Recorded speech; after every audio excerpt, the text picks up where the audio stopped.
ఓం వసుదేవసుతం దేవం కంసచాణూరమర్దనం దేవకీ పరమానందం కృష్ణం వందే జగద్గురుం. జగద్గురువులైనటువంటి శ్రీకృష్ణ పరమాత్మల వారికి, అలాగే జగదేక వీరుడైనటువంటి అర్జునుల వారి పాదపద్మాలకు నమస్కారం చేస్తూ మనం ఈ వీడియోలోకి వెళ్దాం. బుధగ్రహము అనేటటువంటిది జూన్ 6వ తేదీన మిథున రాశి సంచారం చేస్తుంది. మిథున రాశిలోకి ప్రవేశిస్తున్నాడు. అక్కడి నుంచి మళ్ళీ మనకి ఎప్పటి వరకు అంటే జూన్ 22వ తేదీన మళ్ళీ కర్కాటక రాశిలోకి మారతాడు బుధుడు. ఆ తర్వాత మళ్ళీ ఆగస్టు 30వ తేదీకి అంతవరకు కూడా కర్కాటక రాశిలో ఉండి ఆగస్టు 30న సింహరాశిలోకి వస్తాడు. ఇది బుధుడు సంచారం. దీన్ని బట్టి మనకి 12 రాశుల మీద కూడా అనేకమైనటువంటి మార్పులు జరుగుతూ ఉంటాయి. అసలు ఈ బుధుడు ఏమిటి, అసలు ఎవరితను అని అంటే, మనకి గురుగ్రహం తెలుసు మనందరికీ కూడా, బృహస్పతి. ఆయన భార్య పేరు తార, చాలా అందగత్తె. అయితే చంద్రుడు మనకు తెలుసు. ఈ చంద్రుడు ఏం చేస్తాడు, తన గురువైనటువంటి బృహస్పతి యొక్క భార్యను ప్రేమిస్తాడు. ఆమె కూడా చంద్రుడు అందంగా ఉన్నాడని చెప్పి ఆమె కూడా చంద్రుడిని ప్రేమిస్తుంది. వీళ్ళిద్దరి వలన కలిగినటువంటి కొడుకు బుధుడు.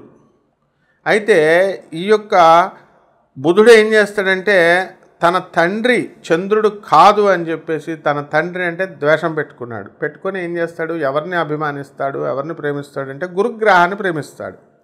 నా తండ్రి గురుగ్రహము అని చెప్పి గురువుకి శుభాలు చేస్తాడు. కానీ ఆయన ఏం చేస్తాడు, గురువు ఏం చేస్తాడంటే ఎట్టి పరిస్థితుల్లో కూడా ఇతన్ని కొడుకుగా అంగీకరించడు. అందువల్లనే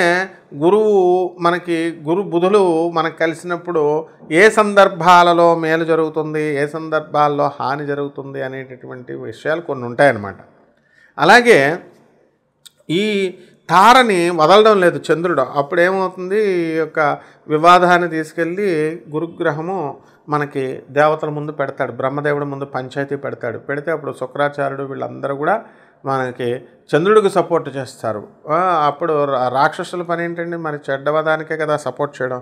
అందువలన బ్రహ్మదేవుడు ఏం చేస్తాడు, చంద్రుడిని ఇచ్చేసేయమని చెప్పేసి తారని వదిలేసిన తర్వాత ఎవరి పనులు వాళ్ళు చేసుకుంటారు. కాబట్టి ఈ యొక్క బుధగ్రహ ఆవిర్భావం అలా జరిగింది. బుధుని యొక్క స్వక్షేత్రాలు ఏంటంటే మిథున రాశి, కన్యా రాశి. మరి ఈ రాశుల్లో ఉన్నప్పుడు ఆ బుధుడితో, ఆ రాశుల వారితో మాట్లాడటం అనేటటువంటిది చాలా కష్టతరమైనటువంటి విషయం అనమాట. అంటే కాలికేస్తే మెడకేస్తే కాలికేస్తారు. ధర్మబద్ధమైనటువంటి గ్రహము బుధగ్రహం కాబట్టి చాలా ధర్మంగా ఆయన వెళ్తాడు. ఆయన అలా వెళ్ళడం వల్ల మనకి 12 రాశుల వారికి కూడా వివిధమైనటువంటి ఫలితాలు అనేటటువంటివి ఇస్తాడు. అంతేకాకుండా ఈ బుధగ్రహము అనేటటువంటిది దేనికి అంటే బుద్ధి బలానికి, నరాల వీక్నెస్ రాకుండా ఉండడం అనేటటువంటివి జరుగుతాయి. అంటే బుద్ధి బలం చాలా చక్కగా, తెలివితేటల్లో చదువు రావాలన్నా, వ్యాపారం రావాలన్నా, కమ్యూనికేషన్, ముఖ్యంగా కమ్యూనికేషన్కి సంబంధించినటువంటి ప్లానెట్ ఈ బుధగ్రహం అన్నమాట. సో చక్కగా మనకి ఈ బుధగ్రహం కనుక మంచి స్థానాలలో ఉంటే వాక్చాతుర్యం బాగా వస్తుంది. ఎవరికైతే బుధగ్రహమో శత్రుక్షేత్రాల్లో కానీ నీచ స్థానాల్లో కానీ మీకు ఉన్నప్పుడు ఏమవుతుందంటే చాలా డౌన్ఫాల్, అంటే మాటలు లేటుగా రావడము, ఇలాంటివన్నీ కూడా మీకు జరుగుతాయి. కాబట్టి ఈ 12 రాశుల వారి మీద కూడా ఈ బుధగ్రహ సంచారం వలన ఈ కర్కాటక రాశిలో ఉన్నప్పుడు ఏ విధంగా ఉంటుంది, అలాగే సింహరాశి వరకు కూడా ఆగస్టు 30వ తేదీ వరకు ఎలా ఉంటుంది అనేటటువంటిది మనకి ఈ బుధగ్రహ సంచారం నుంచి మనం చెప్పుకోవడం అనేటటువంటిది ఈ వీడియోలో జరుగుతుంది. 12 రాశులకి ఏ రాశుల వరకు ఎలా ఉంటుందో చూద్దాం. వృషభ రాశి.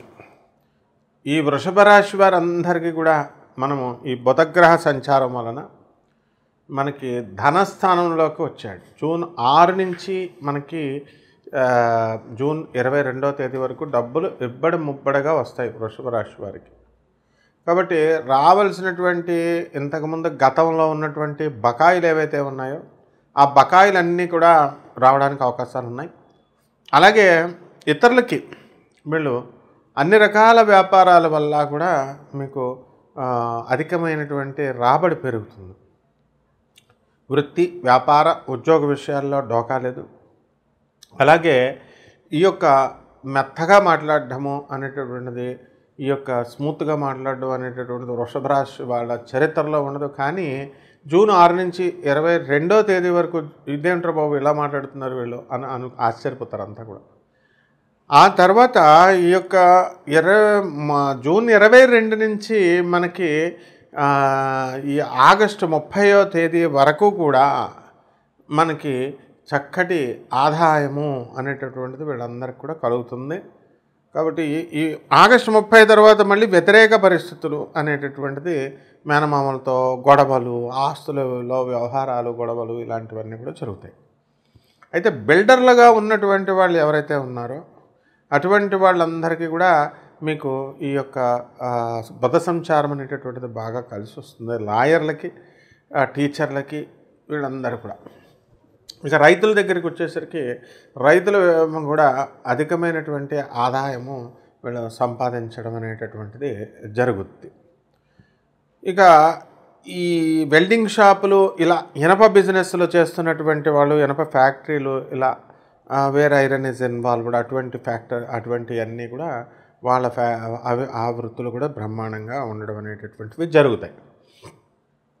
ఇక సంతానానికి సంబంధించి వృషభ రాశి వారికి ఎవరికైతే సంతానం లేదో అటువంటి వాళ్ళకి ఈ సంతానము అనేటటువంటిది కలగడానికి అవకాశాలు ఉన్నాయి బుధగ్రహ సంచారం వల్ల. అందువల్ల ఈ కోల్డ్ స్టోరేజీలు ఇలాంటివి నడుపుతున్నటువంటి వాళ్ళు ఉంటారు, వ్యవసాయ ప్రొడక్ట్స్, అగ్రికల్చర్ ప్రొడక్ట్స్, ఇవన్నీ కూడా అటువంటి వాళ్ళందరూ కూడా బాగుండడం అనేటటువంటివి అధిక ఆదాయాలు అగ్రికల్చర్ ప్రొడక్ట్స్ మీద కూడా లాభాలు బాగుంటాయి. అండ్ ఫారెన్ వెళ్ళేటటువంటి అవకాశాలు కూడా ఈ యొక్క వృషభ రాశి వారికి కనబడుతున్నాయి. కాబట్టి ఈ వృషభ రాశి వాళ్ళంతా కూడా ఏం చేయాలంటే పేదవాళ్ళకి సహాయం చేసుకోవడం, అనాథ పిల్లలకి సహాయం చేయడము, ఆ తర్వాత వికలాంగులకి సహాయం చేయడము, ఆ తర్వాత సాధువులకి సహాయం చేయడం, ఇలాంటివన్నీ కూడా చేయాలి. ఇది అలాగే దైవ దర్శనాల కోసం వీళ్ళు గుళ్ళకి గోపురాలకి వెళ్తూ ఉంటారు. వెళ్ళారు కానీ మనముగా ఈ గురు చరిత్ర పారాయణ బాగా చదవాలి. అది కాకుండా మిగతా రెమెడీస్ నేను చెప్పినవి మీరు చేసుకోండి, సో బ్రహ్మాండంగా ఉంటుంది. మనకి బుధగ్రహ సంచారము అనేటటువంటిది జరగడం వల్ల కర్కాటక రాశిలో ఈ యొక్క బుధుడు ఉన్నాడు. అందువలన కొంచెం మనకి మిత్రక్షేత్రము అనేటటువంటి చంద్రుడు హాని చేయడు, కానీ బుధుడు ఉండడానికి అసౌకర్యకరంగా ఫీల్ అవుతూ ఉంటాడు. ఇప్పుడు మీరు అందువలన ఏం చేయాలండి అని అంటే మనకి 12 రాశుల వారికి కూడా మనకి ఏ రాశి వారికి చక్కగా మనం చెప్పుకున్నాం. అందువల్ల కొన్ని రెమెడీస్ చేసుకోవాలి మనం ఈ రాశి వారు. ఏమిటది అని అంటే మనం ఈ చక్కగా కిలోంపావు పెసల్ని, తర్వాత ఆకుపచ్చ రంగు ఉన్నటువంటి వస్త్రాల్ని ఇచ్చి పేద బ్రాహ్మణులకి బుధవారం నాడు ఉదయం కరెక్ట్గా 7 గంటలకి మనము దానం చేసుకోవాలి. ఒకటి అధిక పారితోషికం బ్రాహ్మణుడికి ఇచ్చి, రెండవది చక్కగా గ్రీన్ కలర్డ్ వస్తువులు ఏవైనా కనుక ఉన్నట్లయితే అవి కూడా మనం దానం చేసుకోవచ్చు. అలాగే రావి చెట్టుకు చక్కగా నీళ్లు పోసుకోవాలా. రావి చెట్టుకు నీళ్లు పోసి చక్కగా మీరు 108 ప్రదక్షిణాలు ఓం బుధాయ నమః అంటూ మీరు ఈ యొక్క రావి చెట్టుకి మనం బుధవారం నాడు చేయాలి. అలాగే ఓం శనేశ్వరాయ నమః అంటూ 108 సార్లు రావి చెట్టుకు చేయాలి. రావి చెట్టు మొదలలో బ్రహ్మదేవుడు, మధ్యలో మరి విష్ణువు, పైన శివుడు, శాఖలన్నీ కూడా సకల దేవతలు, ఇంద్రాది దేవతలు ఉంటారు. కాబట్టి ఈ రకంగా మీరు చేసుకోవాలి. నెక్స్ట్ ఈ యొక్క మేడి చెట్టును చూసుకోండి. ఆ మేడి చెట్టుకి గురువారం నాడు చక్కగా మనము 108 ప్రదక్షిణాలు ఓం దత్తాత్రేయాయ నమః అంటూ చేసుకోవాలి. ఇక మూడవ శాంతి ఏమిటంటే ఈ యొక్క బుధగ్రహానికి చక్కగా మనము ఓం శ్రీరాముడు కానీ కృష్ణుడు కానీ మరి విష్ణుమూర్తి యొక్క నామాలని అష్టోత్తర పూజను మీరు చేసుకోవాలా బుధవారం నాడు. అలాగే ఓం నమో భగవతే వాసుదేవాయ అనేటటువంటి మహామంత్రాన్ని మీరు జపించాల్సినటువంటి అవసరం ఉంది. కాబట్టి ఈ రకంగా, అంతేకాకుండా భువనేశ్వరి అమ్మవారు దశమహావిద్యల్లో ఒకటైనటువంటి భువనేశ్వరి అమ్మవారి యొక్క హోమాన్ని మీ ఇళ్లల్లో జరిపించుకోవడం ద్వారా బ్రహ్మాండమైనటువంటి ఫలితాలు మీకు ఈ రాశి వారికి కలుగుతాయి. అలాగే చక్కగా శ్రీ మహావిష్ణువు యొక్క కి పాదాల దగ్గర కుంకుమార్చన మీరు చేసుకోవడము, అభిషేకం చేసుకోవడము, పురుష సూక్తంతో చదువుకోవడము, ఇలాంటివన్నీ కూడా మీరు చేసుకోవచ్చు. మరి ఈ విధంగా ఈ యొక్క నామాన్ని రోజుకి 108 సార్లు చేసుకోవాలి. ఓం నమో నారాయణాయ లేదా ఓం నమో భగవతే వాసుదేవాయ అనేటటువంటి మంత్రాన్ని. అలాగే మనము విష్ణు అష్టోత్తరమే కాకుండా సహస్రం నామాన్ని కూడా ఓం శాంతాకారం భుజగశయనం పద్మనాభం సురేశం విశ్వాకారం గగనసదృశం మేఘవర్ణం శుభాంగం లక్ష్మీకాంతం కమలనయనం యోగిహృద్యానగమ్యం వందే విష్ణుం భవభయహరం సర్వలోకైకనాథం అంటూ శ్రీ మహావిష్ణువుకి స్తోత్రాలు. అలాగే అష్టోత్తర విశ్వం విష్ణుర్వ షట్కారో భూత భవ్య భవత్ ప్రభువు అంటూ 108 యొక్క సహస్ర నామాలని మీరు సహస్రనామ స్తోత్రాలని కూడా మీరు చదువుకున్నట్లయితే బ్రహ్మాండమైనటువంటి ఫలితాలు మనకి ఈ రాశి వారికి కలుగుతాయి. శుభమస్తు.